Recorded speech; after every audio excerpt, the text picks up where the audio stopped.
Iran की 48 अहम शख्सियात को हमलों में मार दिया। ईरान की सारी मिलिट्री लीडरशिप हलाक कर दी है। नई ईरानी क़यादत बातचीत के लिए तैयार है। अमरीकी सदर ट्रंप का दावा, अहदाफ के असूल तक फौजी ऑपरेशन जारी रहेगा। पासदारान इनकलाब हथियार डाल दें तो सस्ता मिल सकता है, हथियार न डाले तो मौत का सामना करना पड़ेगा। ट्रंप की नई धमकी, कहा ईरानी रजीम को किसी सूरत एटमी हथियार तक रसाई हासिल नहीं करने देंगे। ईरान में सैकड़ों अहदाफ को निशाना बनाया गया। जंग के खात्मे के बाद ईरान में मुकम्मल जमहूरियत कायम की जाएगी।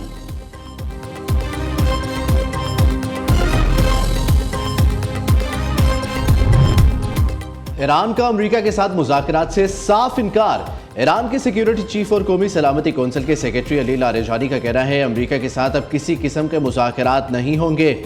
हम अपने दिफाई और कौमी मफादात का भरपूर तहफ़्फ़ुज़ करेंगे।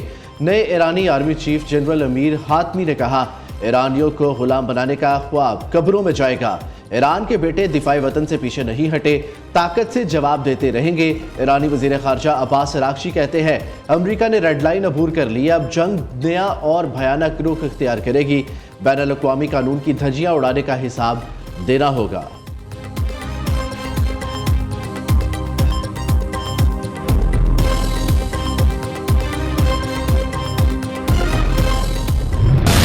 मशरिक़ वस्ता में जंग के असरात, पाकिस्तान स्टॉक मार्केट क्रैश कर गई। कारोबार शुरू होते ही पाकिस्तान स्टॉक एक्सचेंज में 15,000 पॉइंट्स की बड़ी कमी। ट्रेडिंग आर्जी तौर पर रोक दी गई। ट्रेडिंग बहाल होने पर स्टॉक मार्केट की 5,000 पॉइंट्स की रिकवरी। KSE 100 इंडेक्स 1,57,703 पॉइंट्स पर ट्रेड कर रहा है।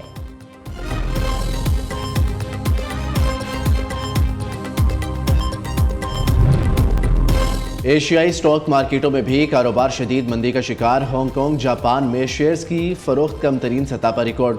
अमेरिका वॉल स्ट्रीट में आज गैर मुस्तहकम कारोबार की पेशगोई। मशरिक़ वस्ता में जंग के बायस हज़ारों परवाजें मनसूख। फ़िज़ाई हदूद की बंदी से 3,000 से ज़ायद परवाजें रोक दी गई। दूसरी तरफ जंग के बायस आलमी मंडी में खाम तेल की कीमतों में 10% तक इजाफा हो गया। ब्रेंट क्रूड ऑयल $80 फी बैरल तक पहुँच गया। कीमत $100 फी बैरल तक पहुँचने का खदशा।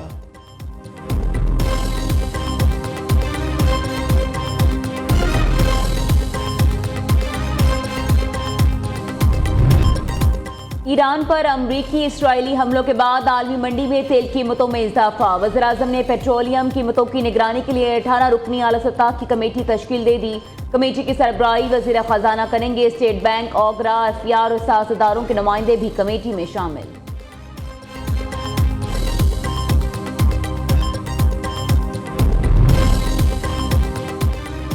खलीज में जारी कशीदगी के दरमियान कुवैत में अमरीकी फ़िज़ाइया का F-15 लड़ाका तैयारा घिर कर तबाह। तैयारा तबाह होने से कबल पायलट ने खुद को इजेक्ट कर लिया। इब्तदाई इत्तलात के मुताबिक पायलट महफूज है। हुकाम हादसे की वजूहात का जायजा लेने में मसरूफ। इब्तदाई रिपोर्ट्स में तकनीकी खराबी या फ्रेंडली फायर का इम्कान।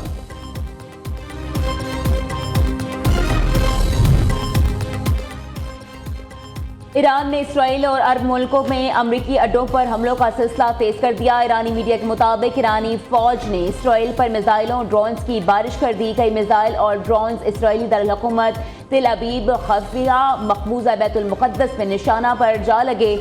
इसराइली शहरी जान बचाने के लिए खौफ के मारे भागते रहे। न्यूज़ एजेंसी के मुताबिक बहरीन के दारुल हुकूमत मनामा में धमाके सुने गए। ईरानी हमलों के बाद आसमान पर धुएं के बादल छा गए।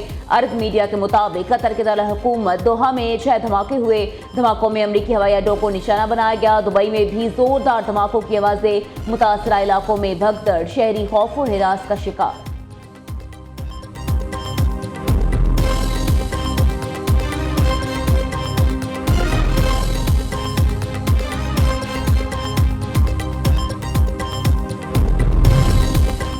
हमलों में अब तक 560 अमरीकी फौजी हलाक कर दिया। ईरान का दावा। ईरानी फौज के तर्जुमान का कहना है कुवैत और बहरीन में अमरीकी फौजी अड्डों को निशाना बनाया गया।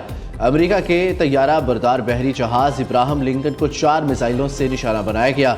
रूसी मीडिया के मुताबिक बहरीन में अमरीकी फौजी अड्डे पर हमले में सैकड़ों अमरीकी फौजियों के मारे जाने की इत्तलात है। बैत शेमिश के इलाके में ईरानी बमबारी से 1 इमारत तबाह, 9 इसराइली हलाक, 20 जख्मी हो गए।